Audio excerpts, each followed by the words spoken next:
मंगळवारी येणाऱ्या अंगारकी संकष्टी चतुर्थीच्या दिवशी 3 चुका करू नका. होय, कारण अंगारकी संकष्टी चतुर्थी हा गणपती बाप्पाला समर्पित एक महत्त्वाच्या व्रताचा दिवस आहे, जो चंद्राच्या चतुर्थी तिथीला मंगळवारी येतो तेव्हा साजरा केला जातो. या व्रतात काही गोष्टी करणं शुभ मानले जातात, तर काही गोष्टी टाळायला सांगितल्या जातात. पण अंगारकी संकष्टी चतुर्थीला कोणत्या गोष्टी टाळाव्यात, या दिवशी काय करावं आणि काय करू नये याबद्दल चला सविस्तर जाणून घेऊया. सर्वात पहिली महत्त्वाची गोष्ट, अंगारकी संकष्ट चतुर्थीला काय करावं, तर या दिवशी सकाळी लवकर उठून स्नान करावे आणि स्वच्छ वस्त्र परिधान करावे. गणपती बाप्पांची मूर्ती किंवा चित्र स्थापित करून त्याची विधिवत पूजा करावी. पूजेत गणपती बाप्पाला दुर्वा, मोदक, लाल फुलं आणि तांदूळ अर्पण करावे. गणपती अथर्व शीर्ष, संकष्ट चतुर्थी व्रत कथा आणि गणेश मंत्राचा जप करावा. यामध्ये आपण ओम गण गणपते नमः या मंत्राचा जप करू शकता. उपवास करणाऱ्यांनी गणपतीला नैवेद्य दाखवून रात्री चंद्रोदयानंतर उपवास सोडावा.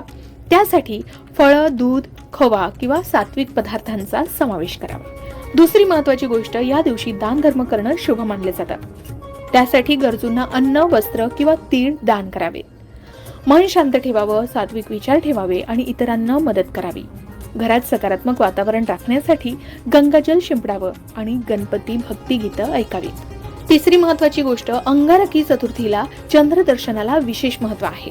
चंद्रोदयानंतर चंद्राला अर्घ्य अर्पण करावं आणि गणपतीची प्रार्थना करावी. चंद्राला दूध, पाणी किंवा तांदळासह अर्घ्य द्यावं. आता अंगारकी संकष्ट चतुर्थीला काय करू नये, तर सर्वात महत्त्वाची गोष्ट, असात्विक आहार आणि मद्यपान चुकूनही करू नये. उपवासादरम्यान तामसिक पदार्थ आणि मद्यपान टाळावं, यामुळे व्रताचा उद्देश भंग होऊ शकतो. उपवास सोडताना जळ, तेलकट किंवा मसालेदार पदार्थ खाऊ नयेत, कारण यामुळे पचन संस्थेवर ताण येऊ शकतो. या दिवशी कोणाशीही वादविवाद, भांडणं किंवा नकारात्मक बोलणं टाळावं, कारण श्री गणेश हे शांती आणि समृद्धीचे देवता आहेत. त्यामुळे मन शांत ठेवणं आवश्यक आहे. राग, क्रोध, लोभ यांसारखे नकारात्मक भाव मनात येऊ देऊ नयेत. याही व्यतिरिक्त घराची साफसफाई, कपडे धुणं किंवा इतर श्रमाची कामं या दिवशी टाळावीत, विशेषतः उपवासाच्या काळात. डोके किंवा शरीरावर तेल लावणं, नखे कापणं यांसारख्या गोष्टी अजिबात करू नये, कारण यामुळे व्रताची पवित्रता भंग होऊ शकते. अंगारकी संकष्ट चतुर्थीचं महत्त्व म्हणजे, अंगारकी संकष्ट चतुर्थी ही संकटांचा नाश करणारी मानली जाते. मंगलमूर्ती गणपती बाप्पा आणि मंगळ ग्रहाच्या कृपेनं या दिवशी केलेली पूजा ही संकट मोचन आणि यशासाठी विशेष फलदायी मानली जाते. या व्रतामुळे मनोकामना पूर्ण होतात, अडथळे दूर होतात आणि जीवनात सुख समृद्धी प्राप्त होते असं सांगितलं जातं. म्हणूनच उपवास करताना शरीराला त्रास होणार नाही याची काळजी घ्यावी. जर पूर्ण उपवास शक्य नसेल तर फळं, दूध किंवा सात्विक पदार्थांचं सेवन करावं. गरोदर स्त्रिया, आजारी व्यक्ती किंवा लहान मुलांनी उपवास टाळावा. शिवाय डॉक्टरांचा सल्लाही घ्यावा. पूजा आणि व्रत करताना शास्त्रोक्त पद्धती पाळावी आणि स्थानिक गुरुजींचा सल्ला घ्यावा.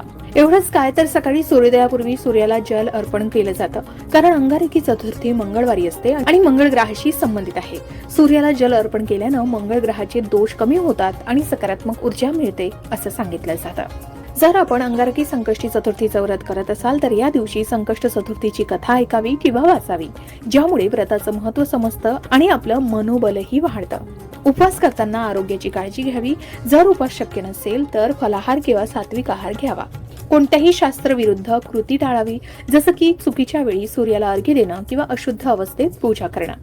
तर मंडळी, अंगारकी संकष्ट चतुर्थी हा गणपतीच्या भक्तीने आणि शुद्ध अंतःकरणाने साजरा केला जाणारा सण आहे.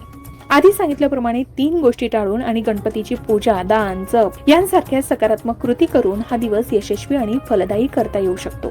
जर तुम्हाला याबाबत आणखी काही विशिष्ट माहिती हवी असेल तर कमेंटमध्ये सांगा, किंवा तुम्ही अंगारकी संकष्टीचं व्रत करता का, ज्यामुळे तुम्हाला कोणते फायदे झाले हे सुद्धा शेअर करायला विसरू नका.